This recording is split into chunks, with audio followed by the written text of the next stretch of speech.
I just got in the Bibury BI2038A. This is an 18-in-1, similar to the Leatherman Wave, I believe. So we're going to compare it here, but I've not unboxed it. We're going to grab today's EDC, the Leatherman Bond, crack this open, and get some first impressions of this multi-tool.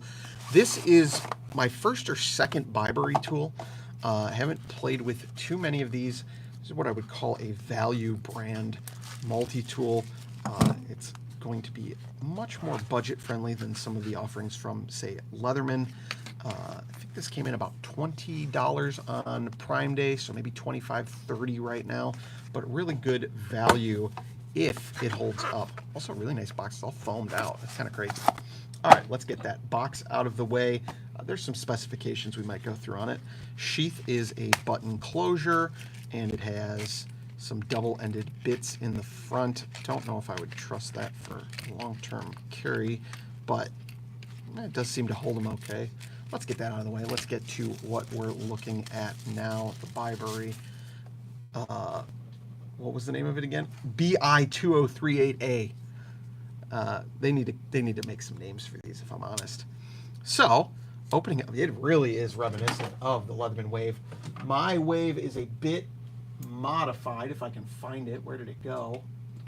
It's here somewhere, I swear. There we go. So here's a Leatherman Wave for comparison. Yeah, look at those plier heads. Very, very similar. They don't have, worth noting, the wire cutters do not have the gap at the bottom. They do have a hardwire notch, so one improvement over the Leatherman in many people's minds. Doesn't feel as refined as the Leatherman so far. A little crunchy in the pivot of the pliers, but it does open pretty easily too. So for what that's worth, I thought it's worth mentioning. Let's look at the outside tools first, because I have not played with this. We've got a full serrated blade. This is gonna be a comparison video now because I think it's worth it. Again, very similar to that Leatherman.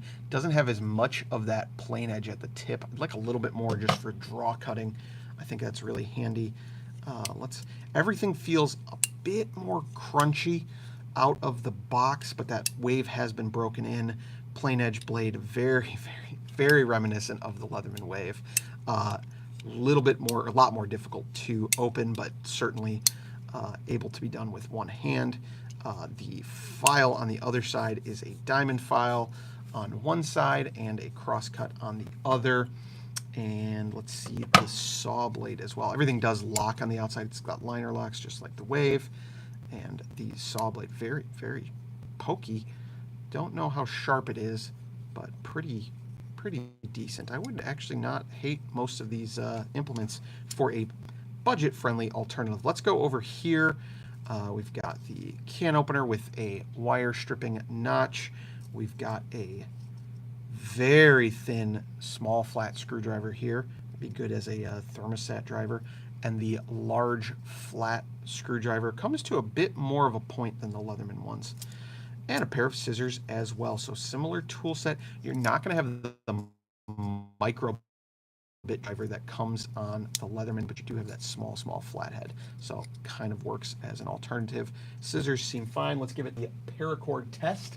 If I can find some paracord. This isn't a practical test necessarily, but it does give a lot of viewers a good idea of how well these scissors work, and they barely do. You can find a spot that cuts. Let's see if I have the scissors on this Leatherman Wave still. I do. Let's compare that real quick. Oh, I guess about the same, because the Leatherman ones aren't cutting it either. Yeah, I would say they're about the same. Both of them are not great. Fair enough. That's why we do the testing. Let me get this paracord out of the way. Be gone. Throw that into the ceiling. So we went through this whole side. Everything on the inside does lock as well, just like the Leatherman. On the other side, however, we're going to have a full 1/4 inch bit driver, I believe. And worth noting, this comes with a pocket clip installed. That's an optional add-on to the Leatherman Wave. This is going to be held in by ball detent. You see it on that screwdriver bit right there. That is what holds that in. If we put that in a different orientation, yeah, it does lock in no matter which way you put it in. Let's grab a standard 1/4 inch bit, and that is not going to be retained. It will kind of work for short-term use. It's rather deep set, but it does just slip right out. How about a Leatherman bit? Let's try one of those just to see. Here's a random one I've found. Again, does fit but is not retained in any way. I suppose that's why you'd want to have these extra bits from Bibury, which have that ball detent worked in. Anything else worth talking about? It's pretty decent. I think I would like this as an everyday carry entry point. As a multi-tool entry point, I think this is actually pretty decent. I would probably tweak some of the tensions on the tools. That's going to be bigger than a T10. Let's see what size that is. I've got a bigger bit kit here from Harbor Freight. So let's see. It's going to be about a T15 is my guess. Maybe a little bigger, but it's certainly not the T20 that I have here. Yeah, so it's going to be probably a T15 nominal, but if you have a T17 or whatever size is in between, you might have better luck with that. The other side looks to be Torx, and that's going to be, yeah, T8 on the tool side. All right, worth noting all of those things for those that are interested, but it opens fine. It's a little crunchy, so it might need some KPL. I always recommend. I've got a bottle here. We'll try that out in a few. So worth grabbing some of that, or some WD-40 if that's all you've got. Let's check the back, make sure I'm not missing anything. Oh, there are scale rules on the side. Yep, just like you'd expect. Knife, what's that, a safety lock, which is just saying liner lock. There's a crimper on the back of the pliers, as you might expect. We've got wire stripper can over. Yeah, I think we went through everything. Does it say it's mainly made out of 3CR13, but the knife is 7CR13? Nothing too special, I don't believe. And I think that's all there really is to discuss about this tool. I think it is a very good entry point. If you're looking to get a multi-tool, but you're not sure how it's going to fit into your everyday carry, I think this Bibury might be a good option for that. Again, it's the BI2038A. It's the 18-in-1 Bibury. They've got a lot of different ones available, all at very reasonable price points. Might not be the flagship multi-tool you want, but it is a very good entry level. I think they're gaining a lot of respect in the community, and I'm not seeing the issues that I've seen with some of the other ones.